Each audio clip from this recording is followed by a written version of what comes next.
How long can you hold your breath?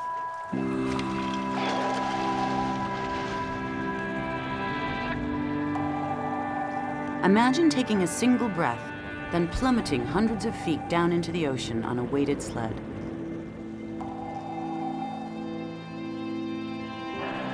Welcome to the extreme sport of no-limits freediving. People have a hard time understanding that what we do is possible without being crazy, risk-driven freaks. Mucha gente tiene miedo y se preocupa por cosas que no saben, que no entienden. Statistically, it's the safest extreme sport on the planet. I'm not at risk. I have a huge safety team. I think downhill skiing is just batshit nuts. On October 12, 2002, Audrey Mestre attempted to break the no-limits world record by diving 564 feet on a single breath of air.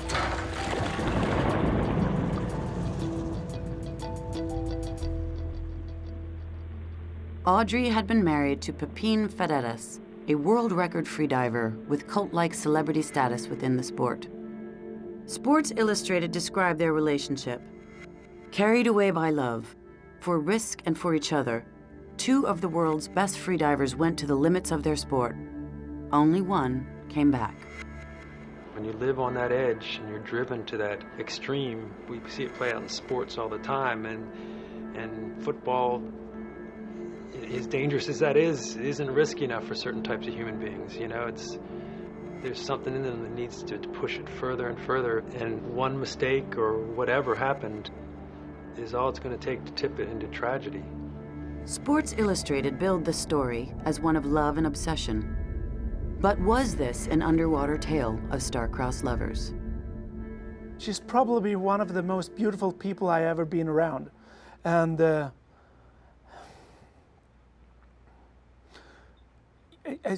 were no match between those two. It was Dr. Jekyll and Mr. Hyde, or the Beast and the Beauty. She obviously loved the guy, but on the other hand, Pipin is pretty much more in love with himself before anybody else. That was the toughest part for her.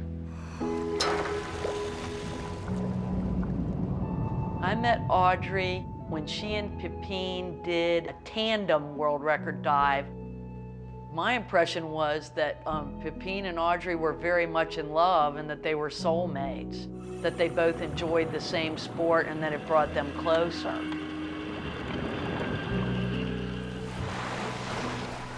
Pipin is a product of his own imagination. The Pipin we see is the character Pipin in the movie Pipin, written, directed, and produced by Pipin. The stuff on the cutting room floor probably didn't look as good as the stuff that the public saw. Pipin hired a ghostwriter to pen his autobiography.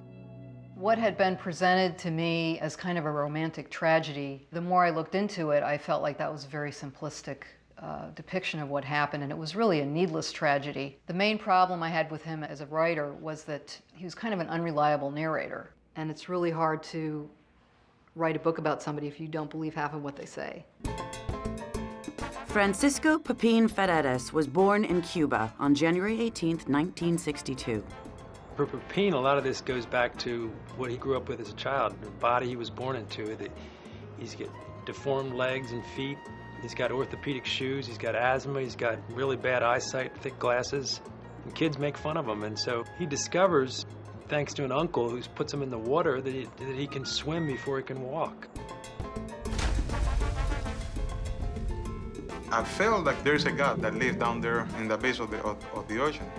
And this is the God that protects me from what I do.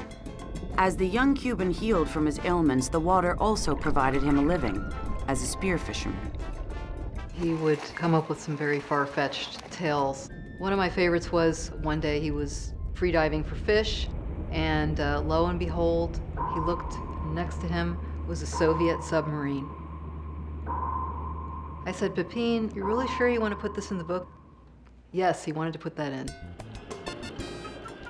As a competitive freediver in his early 20s, Pipin was able to hold his breath longer and dive deeper than anyone who challenged him. Suddenly we had this Latin guy that became some kind of a instantaneous hero for every single one of us. Pipin's exploits were legendary, both in the water and out, where he was known as a ladies' man. But Pipin was also a risk taker, pushing the limits of freediving. He'd been in the hospital, he'd had blackouts, he'd had the bends. In 1992, the International Association for the Development of Apnea, or IDA, was formed to sanction world records and to establish safety standards. Pipin was in open disagreement with those standards. He was just doing things his own way. So Pipin established the International Association of Freedivers, or IAFD, in order to sanction his own dives, free from the rules of IDA. More than a sport, it's a quest. The day that I cannot freedive no more, I'm going to elevate myself and go to a different dimension. By his early 30s, Pipin's persona had become mythic. I've heard him called Svengali. Do you think that description fits? I don't think the Svengali analogy is a good one in this case. Pipin wasn't the one who tried to meet Audrey, it was the other way around. Audrey sounds like she had this schoolgirl-like crush on him before she ever met him. She was fascinated with him. At 21, Audrey Mestre was a French national living in Mexico studying marine biology. She wrote her thesis paper about how the human body adapts to survive at extreme depths. The focus of her paper was Pipin Fededes. I chose him as a subject of my thesis because he was the world champion freediver. I got impressed for this young girl who's asking me questions that not other people ask me. But that's very different than falling in love with her. How long did it take for that to happen? About 2 days. There was an incredible intersection between two people here. I mean, both of them felt trapped inside their bodies. Audrey's wasn't at birth like Pipin's was. Audrey at 14 gets typhoid fever. It creates a scoliosis in her back that she has to be put in this really hard plastic corset for a number of years. And the only time she's allowed out of that is in the water. And her grandfather happens to be a spear diving champion. And so she still has this one place where she can be free. Like Pipin, Audrey managed to recover from her hardships. And while studying marine biology in Mexico, she by chance saw a poster featuring the subject of her thesis. Here's this mythic character who's the world record holder. She finds out that he's going to be diving in Cabo San Lucas, and it's not that far away. She hops on a bus, and suddenly she's in this world of his. By the next day, Audrey's assisting him on his training dives that week. On the second day, Audrey experienced firsthand the high risks associated with the sport when one of Pipin's safety divers died during routine training. Suddenly death is in the picture, and Audrey handles it with such poise and calm, more than anybody in his crew really, that there's one more allure for Pipin about this woman. So you really do have a lot of elements of the myth in this whole story. It's kind of a reverse Icarus. Instead of going up to the sun, it's the opposite, it's the descent. And in no time, they're off filming around the world. I mean, Pipin has these deals to do movies and TV series.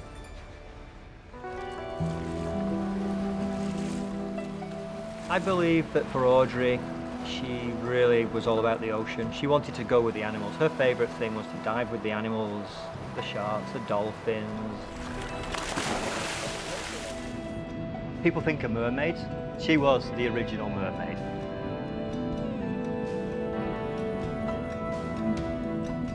She had something, but not many people have. Some people are touched, and they can bond with things, especially with the underwater world.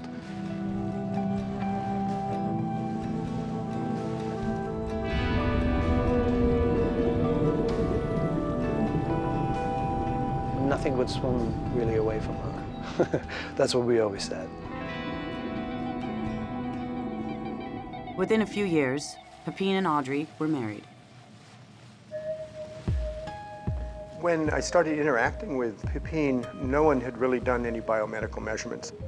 This device is an oceanographic instrument that was adapted for use for freediving. Kim McCoy's computer recorded the physiological strains freedivers experience: heart rate, lung compression, and blood shift. We set it up to measure about 4 times a second. So very detailed analysis that gave us a flight recorder when pilots were trying to see how high they could fly.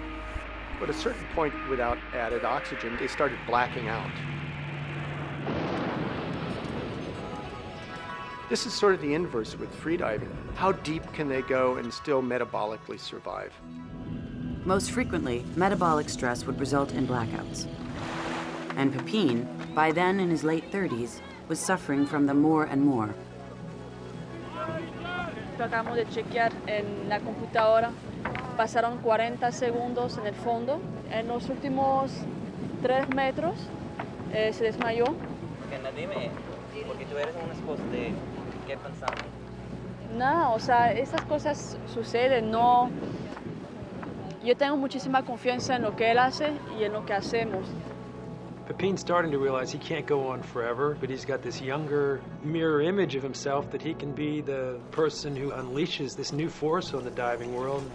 Why not? And so Pipin began training Audrey in No Limits. When your mind is ready and when you can do something with your mind, that you can do it with the body will follow your mind. And my mind is very ready. Audrey's first No Limits record dive was for the French nationals. Under the watchful eye of her mother, Audrey would attempt a depth of 80 meters, or 263 feet.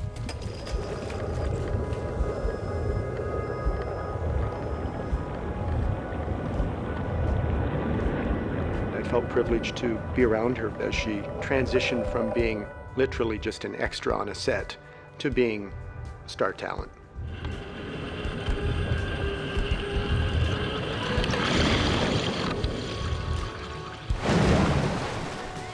It was wonderful to see her because it came very natural to her. It was always the girl next door who comes up after the dive and was like very likable. It was sort of A Star is Born, the declining older man and the rising younger woman. But Audrey was not the only rising star on the horizon. There she goes. Oddly, it's because of Pipin that I started freediving. No Limits freediving for me has always been about traveling to the edge of myself, but really pushing hard. Tanya Streeter's first No Limits attempt was for the women's world record. She would hold a single breath of air for nearly 3 minutes, descending to a depth of 113 meters, or 371 feet. Tanya handled the pressure with ease and was an overnight sensation. Suddenly, No Limits freediving was sexy. Anybody who says that sex doesn't sell is a liar, because it does. And you have a sport which is perceived as being a little dangerous. You have a woman that is attractive and is sexy to the media, and that helps us in selling her and her sport. Within no time, Tanya had attracted top-notch sponsors. It was like something just sparking in our brain in general and say, hey, nice, why not? Carlos and Pipin began a campaign to attract sponsors for Audrey.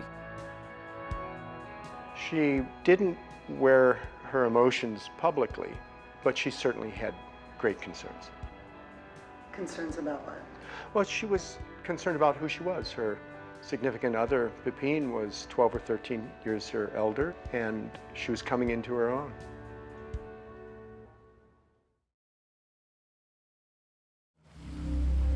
In January of 2000, at the age of 38, Pipin Ferreras attempted his deepest dive ever, 163 meters or 535 feet.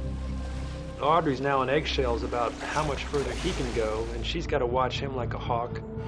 During his ascent, Pipin suffered from a blackout that left him unconscious for more than a minute, invalidating the dive. That blackout in January of 2000 in Cozumel, Mexico, was a pivotal moment in Pipin's life. So now his immortality quest may have to play out through her. In May of 2000, Pipin arranged for Audrey to make her first women's world record attempt.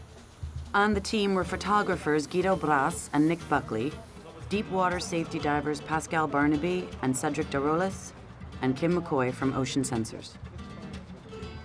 As a publicity stunt, Pipin arranged for a helicopter to demonstrate how deep Audrey's dive would be. 125 meters, or 411 feet. The idea was like she was holding onto the line, and then we had the shot up to the helicopter and one shot down from me to give the impression like, how great is that? Wow. She was super fit. She was an awesome spirit. She was glowing. You know, we were joking about her, man. Maybe she's like, carrying something there. The first Audrey record I assist, it was in Canary Island. On the beginning, it was only the job, and more and more, it started to be more a friendship. Although Audrey reached her target depth of 125 meters, upon surfacing, she suffered from a blackout. It always takes a little bit of a minute before these guys are completely there again. Under IDA rules, Audrey's blackout would have invalidated the dive. But Pipin's own IAFD declared Audrey the new women's world record holder. Pipin knew that he could push Audrey much, much further. That was never her way of going, yes, that's what I want to do. I want to do a record. No, that was him. She would go like, hey, there's another record. You happy? No, not this. She's been the student and he the teacher, and then that starts to reverse. She's picking it up in a few years, what he'd built up over a lifetime. If Audrey was closing in on Pipin, Tanya Streeter was aiming to blow past him in a world record attempt of 160 meters, or 525 feet. Up until that point, the deepest I'd done in No Limits was 113 meters. We've got the IV lines, got the intubation set in there, the resuscitation drugs in here, adrenaline. When it comes to safety, she's my wife first and an athlete second. I want to make sure that she's coming back. The pony tank that's on the sled is the most important piece of equipment. I have to make sure that there's actually air in the lift tank to bring her back up. And I would fill it myself. I knew this was a huge depth, and I knew that if she achieved it, it was going to be an overall record, the men's and the women's world record. Okay, everybody, we got a 10-minute countdown until dive time. At T-minus 10 minutes, the safety divers prepare to descend. Unlike free divers who take in no air underwater, safety divers must stop to decompress on their way back up. A dive that takes me 3.5 minutes takes my deepest diver 3.5 hours. Every one of my divers was in a buddy team standard diving rules. We had 16 divers, probably every 50 or 60 feet. And so worst case scenario, we could relay Tanya back to the surface fairly quickly. And every diver in the water had a pony tank and a lift bag. And at any time, they could clip it onto Tanya's suit, they could release the airbag, and within seconds, she would be sent to the surface. While her mother anxiously watched, Tanya packed enough air into her lungs to last the 3.5-minute dive. At 0. At 0, I have to go. I blacked out. Okay. And I fell forwards. Essentially, that big breath just puts too much pressure on my heart. Can't beat properly, can't send oxygenated blood to the brain. I looked at the judge, who was right here, and said, can I go? Can I go? And I could almost hear the ticking going on in his head as he went through the rules, and there was no rule. There's no rule at that time about blacking out beforehand. There's only a rule about blacking out afterwards. And I said, can I go? And he, yeah, okay. And so I packed a couple of times and I went.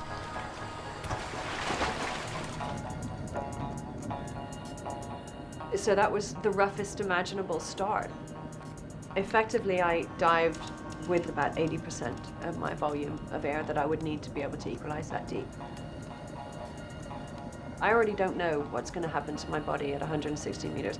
I definitely don't know what's going to happen to my body at any meters, leaving after just waking up from a blackout.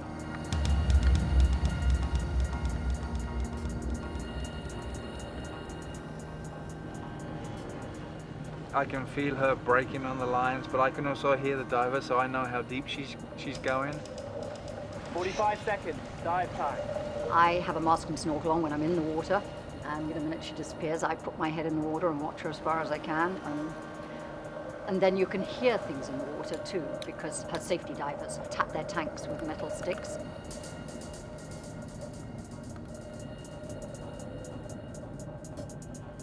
Every meter was just really excruciatingly painful. And I got to 110 meters and I had to stop the sled because I couldn't equalize. And then I had a choice to make. You know, is this where I decide that it's just too hard and I turn around?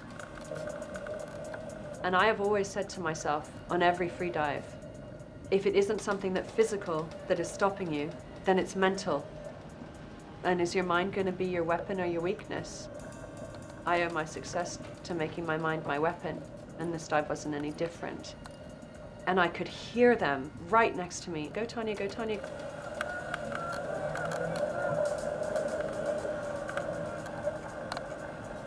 All through the training, the rule was do the same thing every single time, and she had, and then she did something different on record day. When I got to the bottom, there's 3 things that I have to do. 1 is to put my hand on the lift bag because that's my ride out of there. 2 is to open the valve on the tank, to just pop it open so that air is put into the lift bag.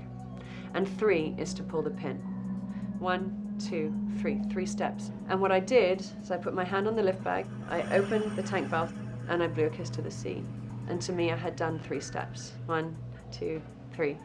Tanya was suffering from nitrogen narcosis, a kind of drunkenness experienced by divers at great depths. Blowing that kiss to the sea was one extra element, and she forgot what she was doing. There was I in my come to Jesus moment where I thought, this is going to be sad. You can see at the bottom that I'm struggling to figure things out. You can also see my safety diver. He's letting me figure it out, but he's getting that lift bag out and he's approaching my back with it because he knows that if that lift bag that I'm messing with doesn't get me out of there, click that on and I'm back up. I remembered that I hadn't pulled the pin and I just quickly pulled the pin and started going back up again. But Tanya's narcosis had cost her 17 critical seconds. 2 minutes 50. Coming down. I went past Paul like a rocket. There's a stream, this massive stream of bubbles. You can't even see me. He said today he didn't even know that I was in the bubbles or not in the bubbles. He just goes, whoop, like that. It goes by so fast.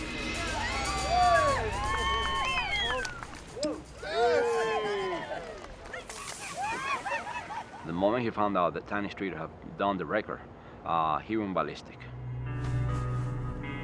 For Pipin, he had possession over Audrey and Audrey's records, so he felt that what Tanya Streeter did more than against Audrey, it was against him.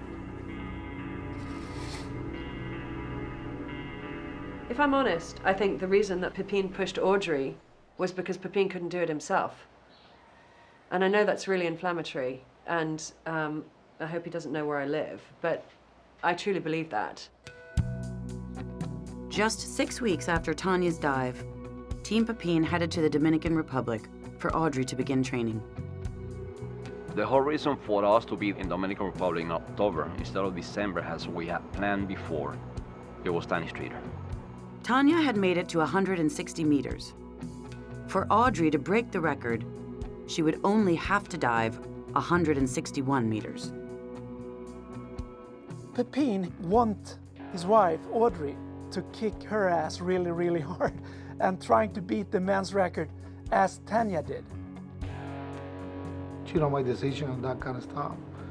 He told her do it, she do it. But 2 key missing members of the team were Nick Buckley and Guido Bras. Specifically, I asked her 3 times. I said, are you guys going to do anything this year? Oh, no, we're going to stay low. We have no sponsorship. Nothing's going to happen. And I made different plans. Also not on the team was deepwater safety diver Cedric DeRolis, who had died the previous year in a cave diving accident. Cedric had died, so they lost the 130-meter support diver, Now they had a big gap in the water column. Kim McCoy provided the computers that would validate the depth. Pipin just kept pushing her to go deeper and deeper and deeper every single time. When she was able to do a depth that would exceed any record ever done before by anyone, then I felt relief. I said, well, okay, we have enough now, more than enough, by a few meters. 170 meters, that was on Wednesday, October 9th. After the dive, instead of being happy, she was quite depressed. I noticed there was a bruise in one of Audrey's eyes. It was a light bruise right there. Where the bruise came from, I have no idea, but I noticed actually that she was not feeling good at all. The rumors were flying thick and fast. There was a rumor that Audrey had discovered she was pregnant. She probably wanted to get divorced with Pipin after the record. That was the rumor in DR. There was a lot of loud and angry discussions with her husband Pipin. There was a lot of friction between him, Pipin, and Audrey. It was not really a good day before the dive day.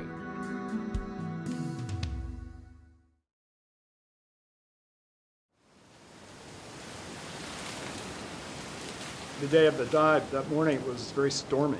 So the countdown was stopped. Everybody was there for the record, so Pipin said, no, I'm going for it. It cleared up rather quickly. The countdown resumed, and a big crowd gathered on the beach where Audrey was to board a launch and be taken out to the dive site.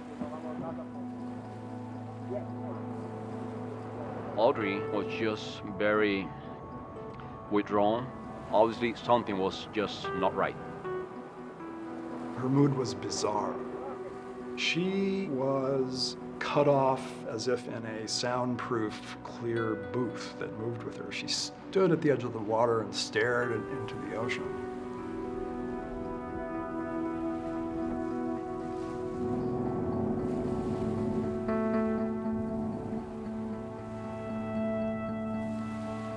Something was not right. Pipin was very nervous. He was like all over the place.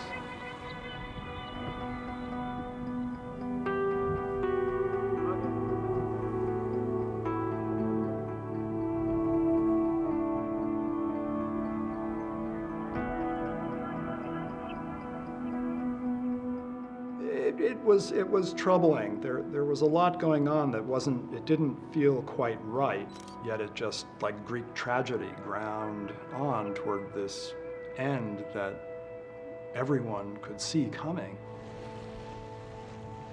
It was actually 2 times when people asked if the bottle was filled with air, and I could hear Pipin reply, get away from it and take care of other things. Just leave it alone. I already take care of the bottle. It's filled. Leave it. So I said, okay, fine. Just kind of put the equipment there and left it, and really went back to my own business of doing what I needed to do as a surface diver. I just couldn't see the future. I just couldn't see it. For me, it was just an event. But this event, due to lack of safety protocols, would have never been sanctioned by IDA. Although Audrey had plenty of safety divers on the surface, the deep water safety divers were another story. Compared to Tanya's 16, Audrey had 2. Organizamos, yo estaba a cargo de los usos.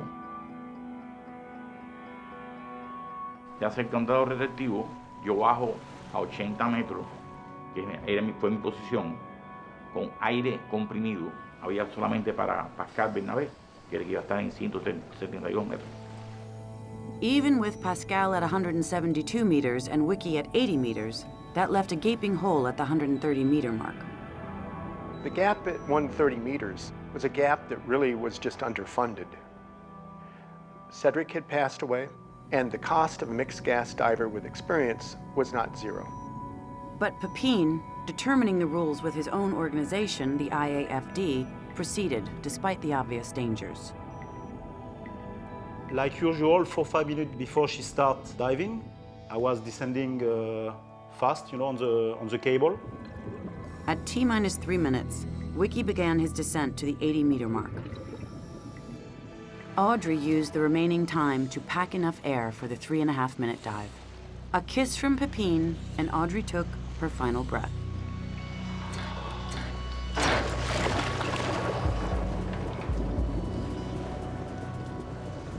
I was keeping pretty careful track of the time, as I always do. I suppose I was 20 meters from the dive boat in a little skiff. I'm holding the line, and Pipin was doing the same also from the water, because we get to feel the vibration coming from the sled, just going under and brushing against the cable. So we have a way to determine more or less what's going on. When I look at Pipin, it was as if something was just not right. But on the other hand, nothing was wrong.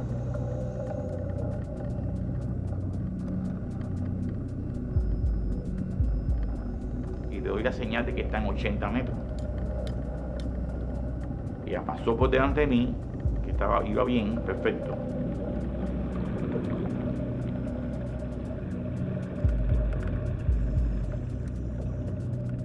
I had the feeling something was not right before she hit the bottom. It takes decades of experience, but if you look at a line, you can see how it's oscillating in the water column. This can be caused by current, but it also be caused by the tension on the line and the fluctuating tension on the line. And it just didn't look quite right.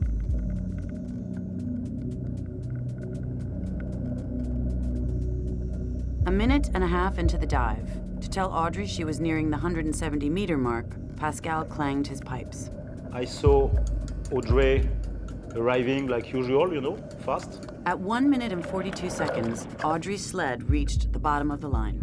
And then the first bad surprise, when she finished to open this tank, which was supposed to fill the lift bag, nothing happened. So I took one of my regulators and I inflate with my own gas. Then she starts to ascend. But Audrey's rate of ascent was far too slow. Had there been a safety diver at 130 meters, they would have seen that Audrey was still struggling. But the next closest diver was Wiki, 90 meters above.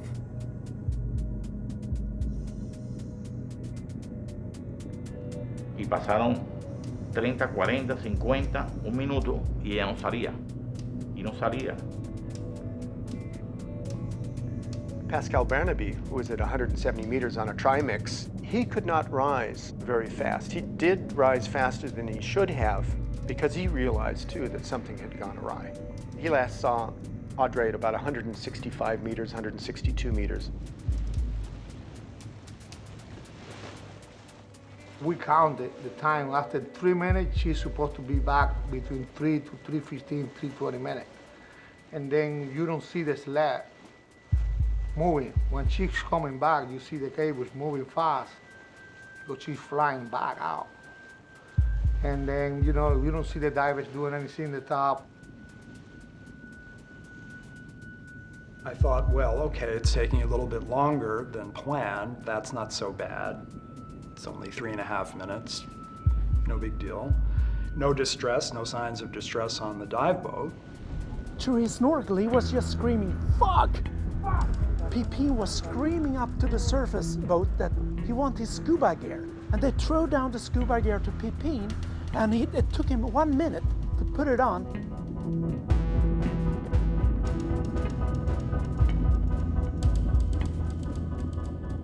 In the blue, I saw that she left the cable.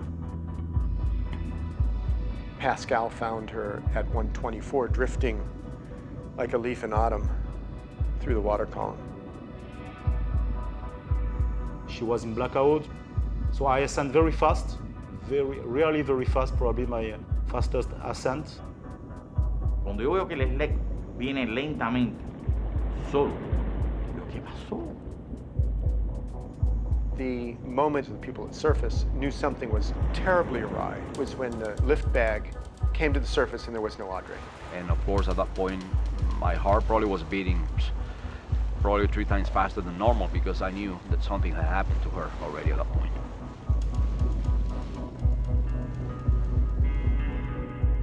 Everything is like insane.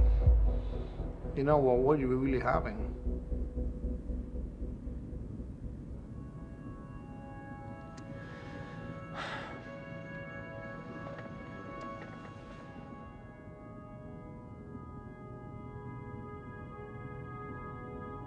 It truly is astounding to me that so little was put in place for her safety. And I mean no disrespect to the divers that were in the water to her, because I believe that, I don't believe that somebody can dive and do safety for somebody else with intent not to help them. What I don't understand is that whoever is in charge of the logistics on a dive like this, and for me that's my husband, why that person doesn't put every single system in place for safety. It doesn't make any sense to me. Pascal had ascended with Audrey unconscious to 90 meters, where he had to stop. To ascend any farther without decompression would be risking his own life. So at 90 meters, Pascal had no other choice other than stay there and wait to see if someone would help him. And there was no one. Until Pipin descended with a tank, took an immense risk of his own to save his wife. Pipin was able to quickly eat his spinach and race down, dive bomb down to whatever, 90 meters or something. That, yeah, madness. Crazy dive. A buscarla, siento que una persona me vira la cabeza, me tumba la cabeza hacia un lado y me pasa por encima. Cuando reacciono que veo, Pipin bajó de allá arriba, de superficie, a rescatarla a ella, con un tanque. Pipin. And then, at this moment, Pipin arrived and catch her and ascend. Donde él viene, le quita a Audrey, a Pascal, se la pone de espalda a él, ella de espalda a él, sucedió en superficie. He risked his life not only in taking the dive to 90 meters on air, but also in the rate of ascent. Pipin's going so fast on the way up that his head is above the bubbles. The bubbles are just being left behind. And that goes completely against rule number 1 in scuba diving, that you are not to ascend any faster than your smaller bubble.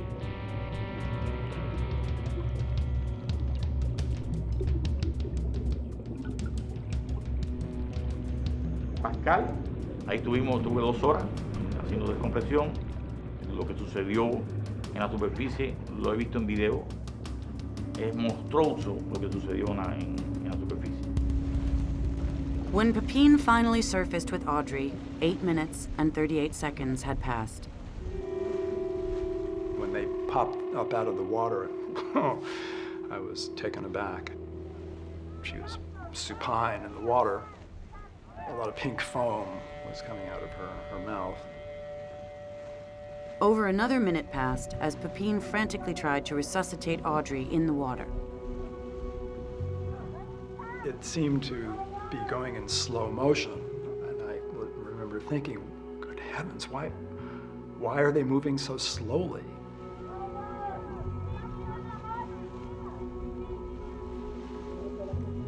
You're doing a world record. Supposed to be qualified people there. When she get out of the water, it's supposed to be a real doctor there. When Audrey was finally lifted into the boat, the doctor turned out not to be a medical doctor. I was in the water when they were screaming after the doctor, and he was like, I'm not a doctor, I'm a dentist. She certainly did have a pulse. I saw it with my own eyes. She needed at least a recompression chamber or a medical doctor skilled in hyperbaric medicine. There were none. After 8 minutes, 38 seconds, you don't need a doctor, you need a miracle. They got her into a launch and headed for shore, and I could see Matt trying to do CPR. At that time, she still had a pulse, and we kept rolling her on her side because the foam was still coming out of her mouth and nose, just pouring out, so it was really had a difficult time getting any kind of air in her. And when we got to shore, I expected to see a backboard or something on the beach, or a Stokes litter or something like that. But no, they had nothing like that. I couldn't believe that we were on the beach and they were fumbling around trying to get a beach chair to take her to the infirmary.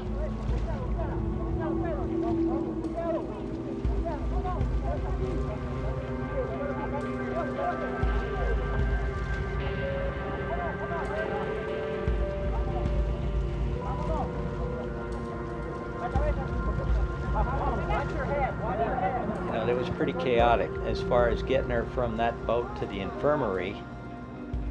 And it was a long trek because it was up the beach through I remember we went through some walkways. I didn't even know where it was.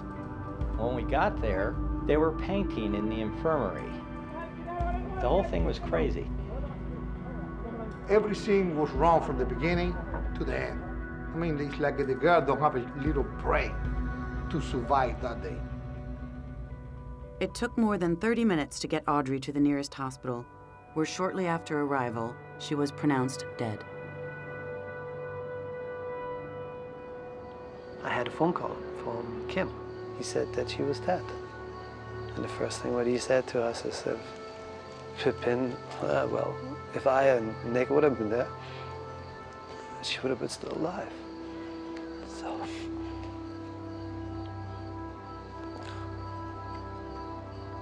Shocks you a little bit. On the following day, 4 of us, it was Carlos Serra, myself, Pipin, and Matt Brisno, were called down to the homicide department. And we were interrogated individually to see if there might have been some wrongdoing. Me, I don't speak any Spanish, so they elected not to talk to me. I think they talked to Pipin for 5 minutes maybe, Carlos for a couple of minutes, and that was it. They closed it as a drowning investigation or a drowning accident. In the Dominican Republic, only an immediate family member could request an investigation, and neither Pipin nor Audrey's parents did so. I'm certain that if something would have happened, something like that here in the United States, the investigation would have gone a lot deeper. In a private ceremony, Audrey's parents were present for the scattering of her ashes. As Pipin released Audrey to the sea, he was about to become the focus of a firestorm of accusations.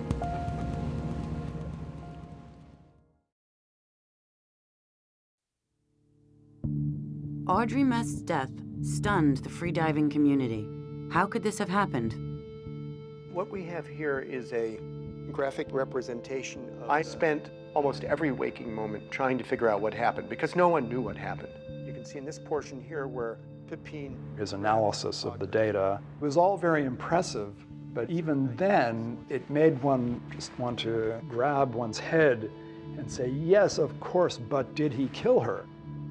There was an autopsy on Audrey, and the doctor said that it was just drowning and it was an accident. There was no air in the bottle.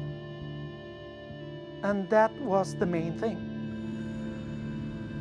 In Sweden, we call this manslaughter, and you will spend a lot of years in prison. Accusations exploded on the internet, mostly directed at Pipin. Repeatedly, people asked, why didn't Audrey take air from Pascal, her safety diver? Though no one knows for certain, the conventional wisdom is that taking air at such depths would cause the lungs to explode. Pipin was under a lot of pressure. I mean, in his world, on those websites, there were accusations flying. There's so many people that want to hang him for a lot of things, but he didn't want her to die. I know that for sure. When Gary Smith's Sports Illustrated article caught the eye of Hollywood director James Cameron, Pipin suddenly found himself back in the spotlight. It's an honor for me to be here working with Pipin Federes. This is in preparation for a movie that I want to make about Pipin and his wife, Audrey. As part of Cameron's research, Pipin agreed to do an homage dive to Audrey on the 1-year anniversary of her death. The setting was Cabo San Lucas in Mexico, the very place where Pipin and Audrey had first met. It was Hollywood. We had movie stars coming there, you know, Salma Hayek, and then these guys showed up because they were all like casting kind of for the rules for being Audrey. But Pipin's problems were not over. His longtime business partner, Carlos Serra, was casting doubt about whether Audrey's death was, in fact, an accident. When Pipin was at the peak of his, fame and glory with James Cameron filming and Salma Hayek was actually there, that's when I left.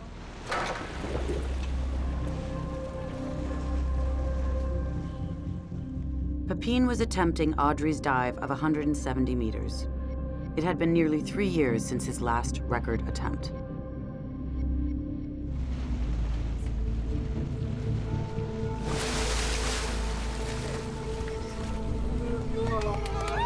Pipin has just set a world's record of 170 meters, matching the feat that Audrey completed 1 year ago. Although Pipin's dive was a success, it would be his last. But Audrey's last dive was still being scrutinized. I wrote a book. It took a long time. Quietly, I started to investigate the equipment. I checked into the gear, I checked into the pony tank, the lift back, the sled itself, the cable, I checked into all of that. And my conclusion was a definite one. There was no equipment failure. It was just the pony tank being empty what actually determined Audrey's fate. So that's when I started to investigate and went further into something else, maybe another possibility. Carlos concluded that Pipin did not intend to murder Audrey, but rather that he had sent her down with an empty pony tank so that he could perform a heroic rescue. Despite his daredevil dive, the plan failed when he was unable to bring Audrey to the surface in time. Here was somebody who knew the couple probably better than anyone else. And after you read the book, Carlos's explanation of it is the only one that makes sense. I'm not sure it was true. It's so complex, it's so easy to, who is responsible, but I was there and I don't think any accusation is sure or is true for sure. Pipin Ferreras has repeatedly and emphatically denied any wrongdoing in his wife's death. Whose responsibility was it, Pipin, to fill her tank? Well, there was a whole team work. It was a tragic mistake. It was something that nobody wanted to happen, and we had to learn how to live with this. It gets into very deep and mysterious human terrain that we can point at and guess at, but to know, I don't think anybody can. So there's the conundrum, and here we are still scratching our heads. Pipin's image can be seen on billboards all over Miami, peddling his latest venture, ShapeQuest Nutrition. Pipin Ferreras refused all requests to be interviewed for this film.